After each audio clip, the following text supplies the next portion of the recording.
యేసు సిలువను వేసినప్పుడు ఇరుపక్క దొంగలు ఒక దొంగ ఏమంటాడంటే, నీవు నీవు దేవుని కదా, నువ్వు రక్షించుకుంటావా? ముందు రక్షించుకున్నప్పుడు రెండో దొంగ అనుకొని ఆ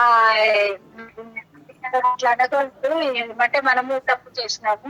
మనము ఈయన ఏ నేరము చేయలేదు.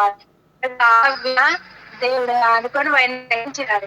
ఆయన గ్రహించి ఏమన్నాడంటే, యేసు నువ్వు ఆయన రాజ్యం ఉందని తెలుసుకున్నాడు. ఆయన ఒక దేవుడు అని తెలుసుకున్నాడు.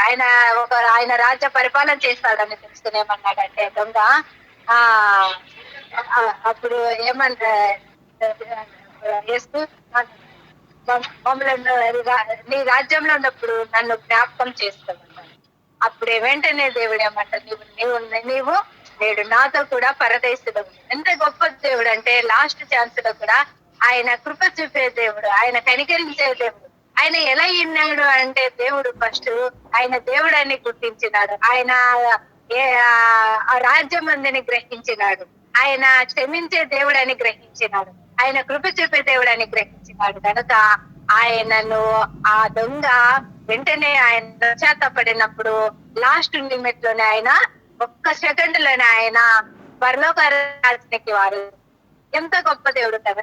దేవుడు ఎంత గొప్ప దయామయుడు, కరుణామయుడు. ఆయన పాపిని ప్రేమించి పాపాన్ని ద్వేషించే దేవుడని, చాలా గొప్ప దేవుడు, కనికర కల గొప్ప దేవుడు. ఆయన ఎంత బాధలు, ఎంత ఏ క్షణంలో, ఎంత వేడినప్పుడు మన ఆఖరి క్షణంలో కూడా ఆ దొంగ రక్షింపబడినట్లు మనము కూడా పాపంకు పిలబడిన ఆఖరి క్షణంలో కూడా తండ్రి అన్నప్పుడు దేవుడు మనల్ని పరలోక రాజ్యానికి, ఆయన నిత్య రాజ్యానికి మనల్ని వారసులుగా చేసుకుంటాడు. కాబట్టి అయ్యే దేవుడు ఆశీర్వదించిందాక. Thank you sister. Praise lord.